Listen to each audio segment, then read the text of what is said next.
ಏಸು ಕ್ರಿಸ್ತನ ಪರಿಶುದ್ಧವಾದ ನಾಮಕ್ಕೆ ಸ್ತೋತ್ರವಾಗಲಿ. ಈ ದಿನ ತಾಜಾವಾಗಿರು ಅಥವಾ ಉಜ್ಜೀವಿಸ ಮಾಡುವಂಥದ್ದು ಎಂಬ ಸಂಗತಿಯನ್ನು ಕುರಿತು ಧ್ಯಾನಿಸೋಣ. ಆದಿಕಾಂಡ 45ನೇ ಅಧ್ಯಾಯ 25ರಿಂದ 28ನೇ ವಾಕ್ಯ. ಅವರು ಐಗುಪ್ತ ದೇಶವನ್ನು ಬಿಟ್ಟು ಕಾನಾನ್ ದೇಶಕ್ಕೆ ಸೇರಿ ತಂದೆಯಾದ ಯಾಕೋಬನ ಬಳಿಗೆ ಬಂದು ಅವನಿಗೆ, ಯೋಸೇಫನು ಇನ್ನೂ ಜೀವದಿಂದಿದ್ದಾನೆ, ಅವನು ಐಗುಪ್ತ ದೇಶದ ಸರ್ವಾಧಿಕಾರಿಯಾಗಿದ್ದಾನೆ ಎಂದು ತಿಳಿಸಲು ಅವನು ಸ್ತಬ್ಧನಾಗಿ ನಂಬಲಿಲ್ಲ. ತರುವಾಯ ಯೋಸೇಫನು ಹೇಳಿ ಕಳುಹಿಸಿದ್ದ ಎಲ್ಲಾ ಮಾತುಗಳನ್ನು ಕೇಳಿ ತನ್ನ ಪ್ರಯಾಣಕ್ಕೋಸ್ಕರ ಯೋಸೇಫನ ಕಡೆಯಿಂದ ಬಂದ ರಥಗಳನ್ನು ನೋಡಿ ಇಸ್ರಾಯೇಲ್ ನೆನೆಸಿಕೊಳ್ಳುವ ಅವರ ತಂದೆ ಯಾಕೋಬನು ಚೇತರಿಸಿಕೊಂಡನು. ಸಾಕು, ನನ್ನ ಮಗನಾದ ಯೋಸೇಫನು ಸಜೀವನಾಗಿದ್ದಾನೆ, ನಾನು ಸಾಯುವುದಕ್ಕಿಂತ ಮುಂಚೆ ಹೋಗಿ ಅವನನ್ನು ನೋಡುವೆನು ಅಂದನು. ಹಿಬ್ರೂ ಭಾಷೆಯಲ್ಲಿ ತಾಜಾ ಎಂಬ ಪರಿಕಲ್ಪನೆಯು ನಫಾಶ್ ಎಂಬ ಪದದೊಂದಿಗೆ ಹೆಚ್ಚು ನಿಕಟ ಸಂಬಂಧ ಹೊಂದಿದೆ.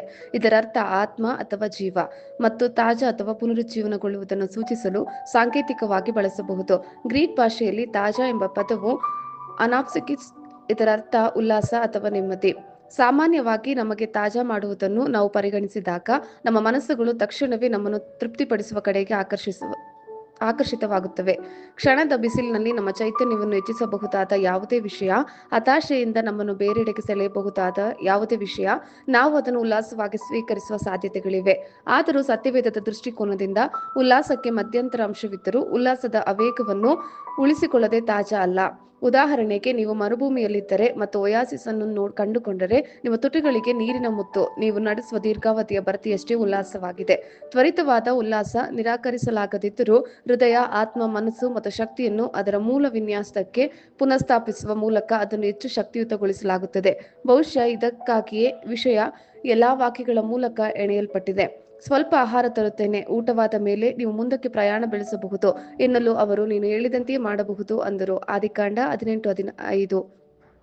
ಕರ್ತನ ನಿಯಮವು ಪರಿಪೂರ್ಣವಾಗಿದೆ, ದೋಷರಹಿತವಾಗಿದೆ, ಆತ್ಮವನ್ನು ಪುನಃಸ್ಥಾಪಿಸುತ್ತದೆ ಮತ್ತು ಉಜ್ಜೀವಿಸ ಮಾಡುತ್ತದೆ. ಕರ್ತನ ನಿಯಮಗಳು ವಿಶ್ವಾಸಾರ್ಹ ಮತ್ತು ವಿಶ್ವಾಸಾರ್ಹವಾಗಿದೆ, ಸರಳರನ್ನು ಬುದ್ಧಿವಂತರನ್ನಾಗಿ ಮಾಡುತ್ತದೆ. ಕೀರ್ತನೆ 19:7. ಆತನು ನನ್ನ ಆತ್ಮವನ್ನು ಜೀವವನ್ನು ಉಜ್ಜೀವಿಸಗೊಳಿಸುತ್ತಾನೆ ಮತ್ತು ಪುನಃಸ್ಥಾಪಿಸುತ್ತಾನೆ. ಆತನ ಹೆಸರು ನಿಮಿತ್ತ ನನ್ನನ್ನು ನೀತಿ ಹಾದಿಗಳಲ್ಲಿ ನಡೆಸುತ್ತಾನೆ. ಕೀರ್ತನೆ 23:3. ಎಲೆ ಕಷ್ಟಪಡುವವರೇ, ಹೊರೆಯೊತ್ತವರೇ, ನೀವೆಲ್ಲರೂ ನನ್ನ ಬಳಿಗೆ ಬನ್ನಿರಿ, ನಾನು ನಿಮಗೆ ವಿಶ್ರಾಂತಿ ಕೊಡುವೆನು. ಮತ್ತಾಯ 11:28.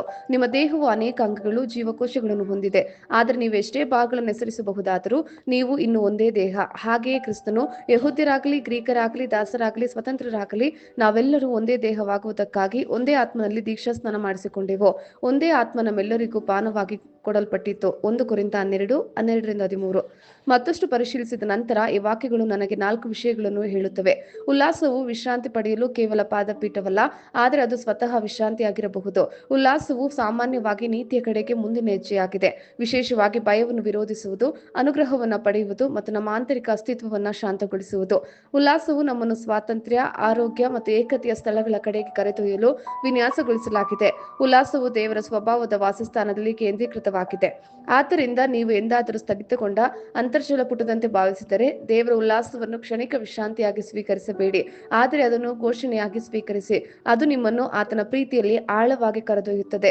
ಸತ್ಯ ಕಾರಣವೆಂದರೆ ಉಲ್ಲಾಸವು ನೀವು ಕೇವಲ ಒಳಗೆ ತೆಗೆದುಕೊಳ್ಳುವುದಲ್ಲ, ಆದರೆ ನೀವು ಹೊರಹಾಕಲು ಅನುಮತಿಸುವುದು. ಹಿನ್ನಡೆ ಉಂಟಾದಾಗಲೂ ದೇವರು ನಮ್ಮನ್ನು ಹಿಂಬಲವಾಗಿರುತ್ತಾನೆ ಎಂಬುದನ್ನು ತಿಳಿದುಕೊಳ್ಳುವುದರಲ್ಲಿ ವಿಶ್ರಾಂತಿ ಪಡೆಯಲು ಇನ್ನೂ ಹೆಚ್ಚಿನ ಕಾರಣವಿದೆ.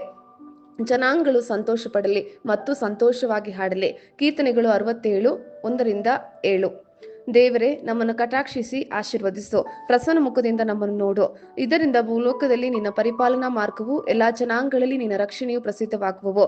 ದೇವರೇ, ಜನಾಂಗಗಳು ನಿನ್ನನ್ನು ಕೀರ್ತಿಸಲಿ, ಸರ್ವ ಜನಾಂಗಗಳು ನಿನ್ನನ್ನು ಕೀರ್ತಿಸಲಿ. ನೀನು ಸಮಸ್ತ ದೇಶಗಳವರನ್ನು ನೀತಿಯಿಂದ ಆಳಿ ಭೂಪ್ರಜೆಗಳನ್ನೆಲ್ಲ ನಡೆಸುವಾತನಾಗಿರುವುದರಿಂದ ಜನಾಂಗಗಳು ಹರ್ಷಿಸಿ ಆನಂದ ಘೋಷ ಮಾಡಲಿ. ದೇವರೇ, ಜನಾಂಗಗಳು ನಿನ್ನನ್ನು ಕೀರ್ತಿಸಲಿ, ಸರ್ವ ಜನಾಂಗಗಳು ನಿನ್ನನ್ನು ಕೀರ್ತಿಸಲಿ. ಭೂಮಿಯು ಒಳ್ಳೆ ಬೆಳೆಯನ್ನು ಕೊಟ್ಟಿರುತ್ತದೆ. ನಮ್ಮ ದೇವರೇ ನಮ್ಮನ್ನು ಆಶೀರ್ವದಿಸುವನು, ಆತನು ನಮ್ಮನ್ನು ಆಶೀರ್ವದಿಸುವನು. ಭೂಮಂಡಲದವರೆಲ್ಲರೂ ಆತನಲ್ಲಿ ಭಯಭಕ್ತಿ ಉಳ್ಳವರಾಗಿರುವರು. ಆಮೆನ್. ಕರ್ತನ ಕೃಪೆ ನಿಮ್ಮೆಲ್ಲರೊಂದಿಗಿರಲಿ.